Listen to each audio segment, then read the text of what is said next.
What is the singularity? It is a future period during which the pace of technological change will be so rapid, its impact so deep, that human life will be irreversibly transformed, although neither utopian or dystopian. This epoch will transfer the concepts that we do rely on, give meaning to our lives, from our business models to our cycle of human life, including death itself. Understanding the singularity will alter our perspective on the significance of our past and the ramifications for our future. 64,000 is the median number of words per book. Average person reads about 200 words per minute. Simple math will tell us that is one book in 320 minutes. To accomplish this in 7 days, numbers say you would have to read for 45 minutes a day.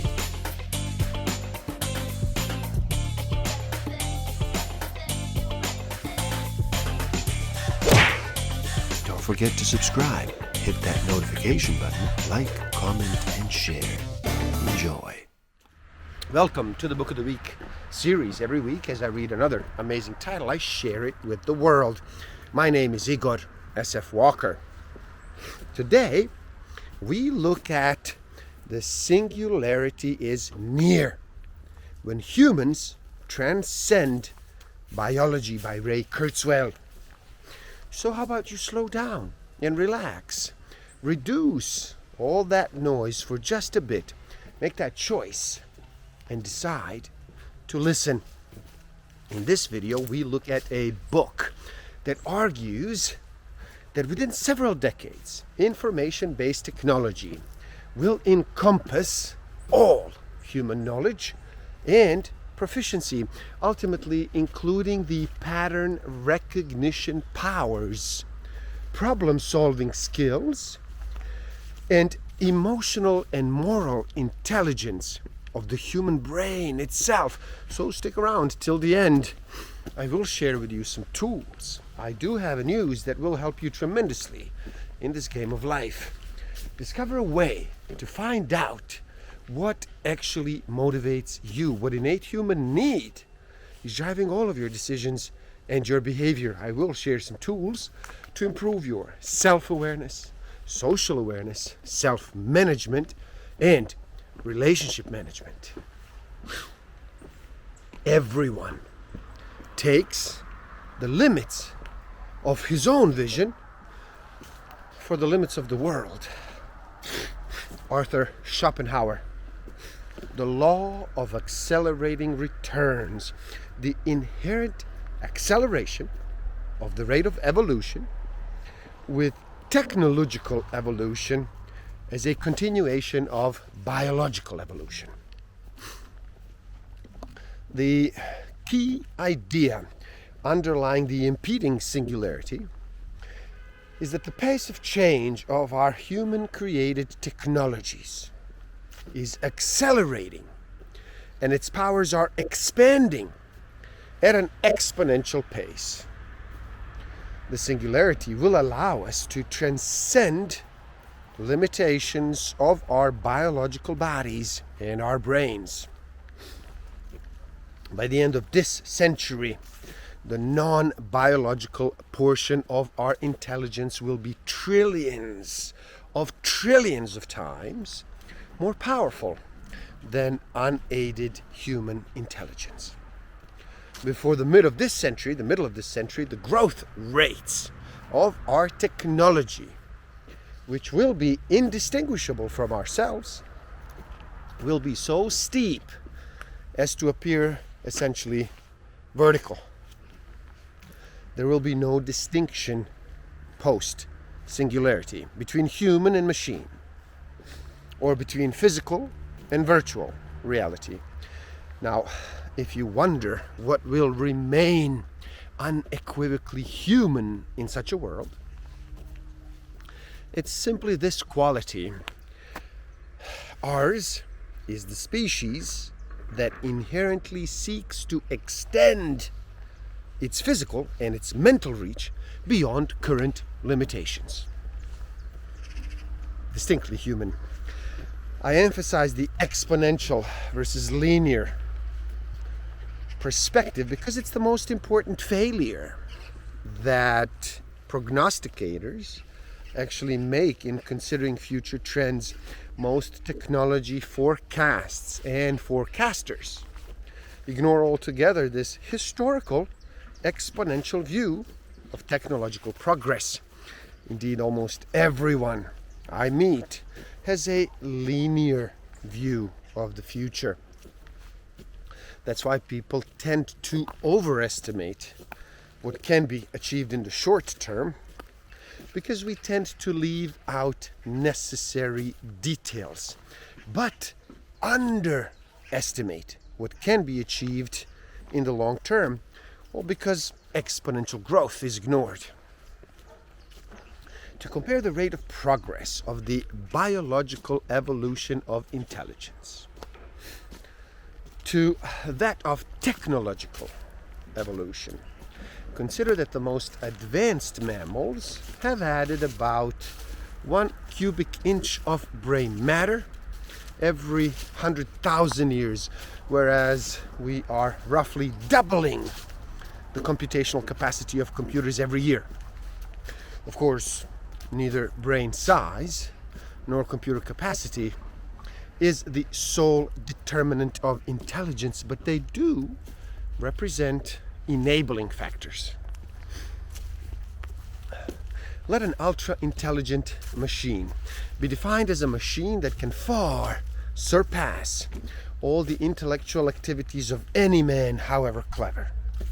Since the design of machines is one of these intellectual activities, an ultra-intelligent machine could design even better machines.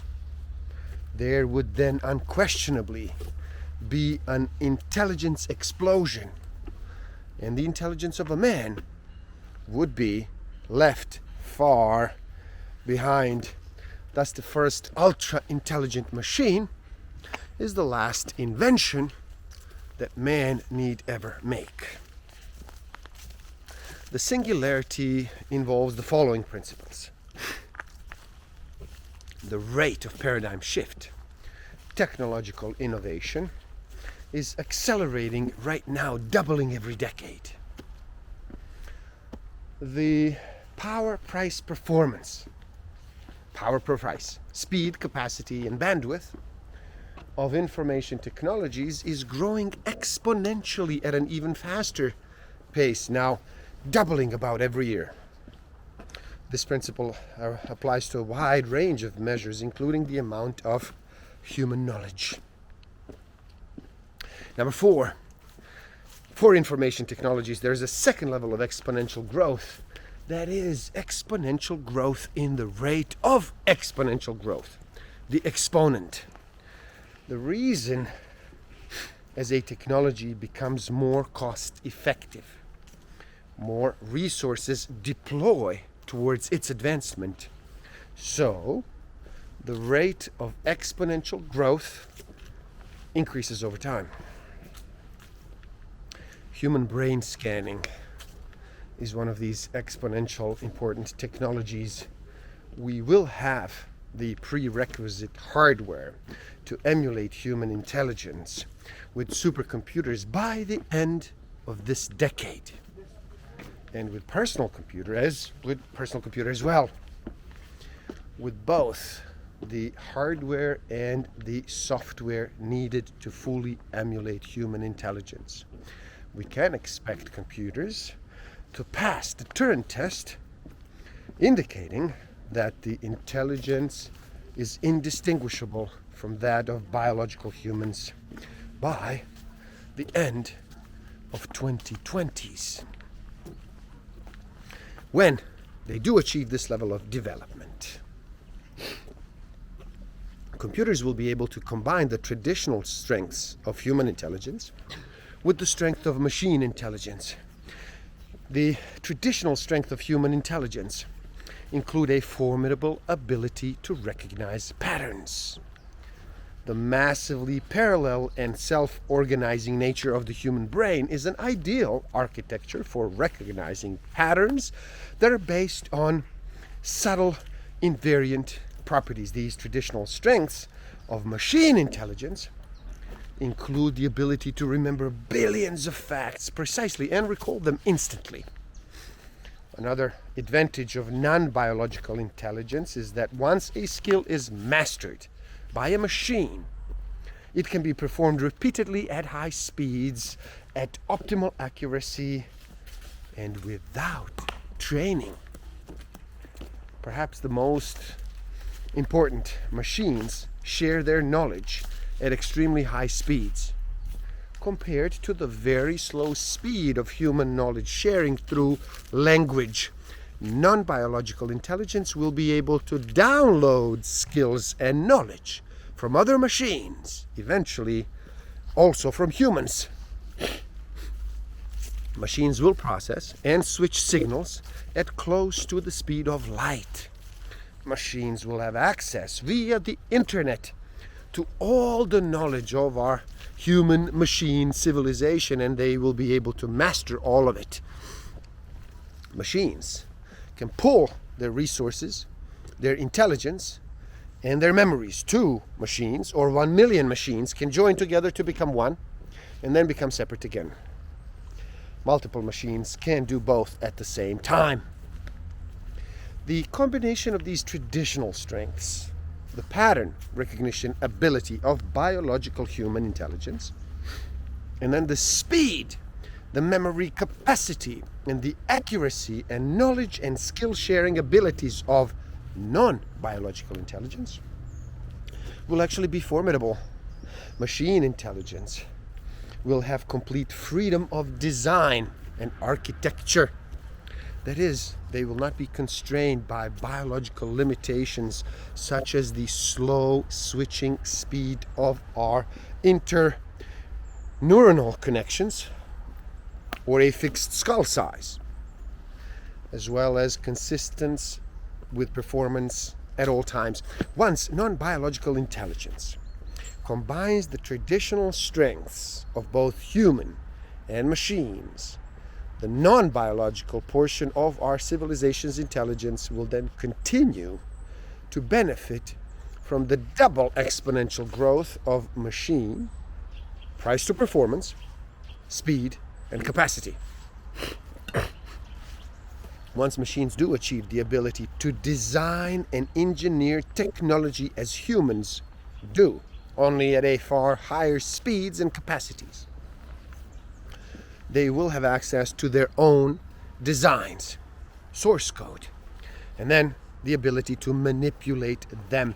Machines will also benefit from using very fast 3-dimensional molecular circuits. Today's electronic circuits are more than 1 million times faster than the electrochemical switching used in the mammalian brains. The rate of technological change will actually not be limited to human mental speeds. Machine intelligence will improve its own abilities in a feedback cycle that unaided human intelligence will simply not be able to follow. Along with the accelerating improvement cycle of non-biological intelligence, nanotechnology will enable the manipulation of physical reality at the molecular level. Nanotechnology will enable the design of nanobots, robots designed at a molecular level. Billions of nanobots in the capillaries of the brain will also vastly extend human intelligence. Once non-biological intelligence gets a fast hold in the human brain, which has already started with computerized neural implants, the machine intelligence in our brain will actually grow exponentially. The human ability to respond appropriately to emotion, so-called emotional intelligence, is one of the forms of human intelligence that will be understood and then mastered by future machine intelligence. The length of time that it will take the universe to become intelligent to this extent depends on whether or not the speed of light is an immutable limit. Now, there are indications of possible subtle exceptions or circumventions to this limit, which, if they do exist, the vast intelligence of our civilization at this future time will be able to exploit. Increasing complexity on its own is not, however, the ultimate goal or the end product of these evolutionary processes. Evolution results in better answers, not necessarily more complicated ones. Sometimes a superior solution is a simpler one. So let's consider another concept: order. Order is not the same as the opposite of disorder. If disorder represents a random sequence of events, the opposite of disorder should be not randomness. Order is information that fits a purpose. The measure of order is the measure of how well the information actually fits the purpose. At this rate, technological process in the 21st century will be equivalent, in the linear view, to 200 centuries of progress at the rate of progress in 2000. The life cycle of technology, we can identify 7 distinct stages in the life cycle of technology. Number 1, during the precursor stage, the prerequisites of a technology do exist, and dreamers may contemplate these elements coming together. Number 2, the next stage, one highly celebrated in our culture, is actually invention. A very brief stage similar to some effects to the process of birth after an extended period of labor. Here the inventor blends curiosity, scientific skill, determination, and usually a measure of showmanship to combine methods in a new way and then bring new technology to life. Number 3, or the next stage, is development, during which the invention is protected and then supported by doting guardians. Number 4, the 4th stage, is maturity. Number 5, here an upstart threatens to eclipse the older technology. Its enthusiasts prematurely predict victory. Number 6, this is usually a short-lived victory. For the aging technology, shortly thereafter, another new technology typically does succeed in rendering the original technology to the stage of obsolescence. And number 7, in this stage, which may comprise 5 to 10% of the technology's life cycle, it finally yields to antiquity. The exponential growth of computing is a marvelous quantitative example of the exponentially growing returns from an evolutionary process. We can express the exponential growth of computing in terms of its accelerating pace. It took 90 years to achieve the first MIPS per $1,000. Now, we actually add 1 MIPS per $1,000 every 5 hours. Consider that technology in a particular area starts out unaffordable and then not working very well. Then it becomes merely expensive and works a little better. Then the next step is the product becomes inexpensive and works really well. Finally, the technology becomes virtually free and works great. It really wasn't long ago that when you saw someone using a portable phone in a movie, he or she was a member of the power elite, because only the wealthy could afford the portable phones. We produce about 14 trillion, about 10 to the power of 13 watts of power today in the world. Of this energy, about 33% comes from oil, 25% comes from coal, 20% from gas, 7% comes from nuclear fission reactors, 15% from biomass and hydroelectric sources, and only 0.5% from renewable solar, wind and geothermal technologies. 0.5%.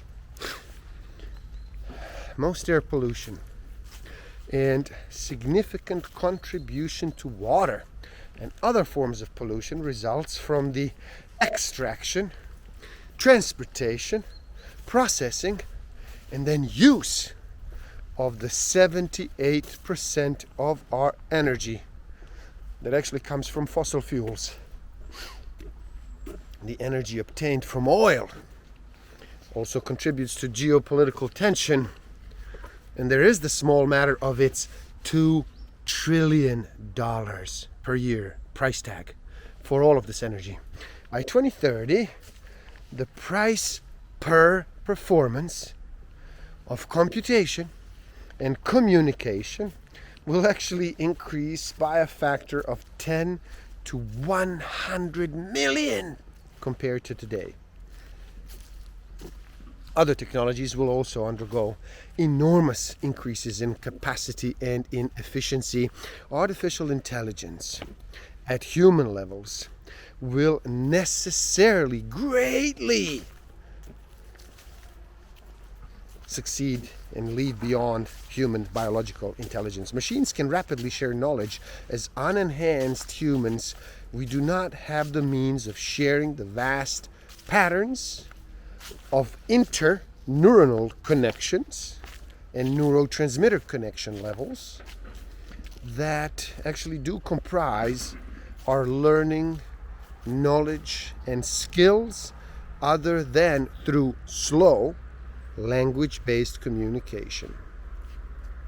Human skills are able to develop only in ways that had been evolutionarily encouraged. The skills, which are primarily based on massively parallel pattern recognitions, provide proficiency for certain tasks, such as distinguishing faces, identifying objects, and recognizing language sounds, but they're not suited for many others, such as determining patterns in financial data. Once we fully master pattern recognition paradigms, then machine methods can apply to these techniques to any type of a pattern. Machines can pool their resources in ways that humans cannot. Machines can more easily and readily aggregate their computational memory and communications resources. All human knowledge migrates to the web. Then machines will be able to read, understand, and synthesize all human-machine information. Another advantage of machine intelligence is that it can consistently perform at peak levels, and then can actually combine these peak levels. Once a computer is able to match the subtlety and range of human intelligence, it will necessarily soar past it and then continue its double exponential ascent. A key question regarding the singularity is whether the chicken, the strong AI, or the egg, nanotechnology, will come first. In other words, will strong AI lead to full nanotechnology, molecular manufacturing assemblers that can turn information into physical products? Or will full nanotechnology lead to strong AI? The bandwidth and price per performance of internet technologies the number of nodes, meaning servers, and the dollar volume of e-commerce all accelerated smoothly through the boom as well as through the bust and the period that followed since. The same has been true for artificial intelligence. If we understand something in only one way, then you do not really understand it at all. The secret of what anything means to us depends on how we have connected it to all the other things we know. And there you have it. The singularity is near when humans transcend biology. Please do help out. It is easy. Simply like this video so more people can enjoy it. If you have found value, if you have enjoyed it, like it. Share it too. Spread the word. Leave a comment and share your thoughts. Start a conversation with each other, start a conversation with me. What do you think? Is singularity near? Subscribe to my channel and stay up to date. The link to this book is in the description below, so you buy it and you read and you never stop learning, especially learning about yourself and nature. So gift yourself by taking the free human needs test on my website and then find out what actually motivates you, what innate human need is driving all of your decisions and your behavior. And if you feel you are ready to improve your self-awareness, social awareness, self-management, and relationship management even further, then do check out my Master of Life Awareness program. The links are in the description below. Thank you. Love and respect.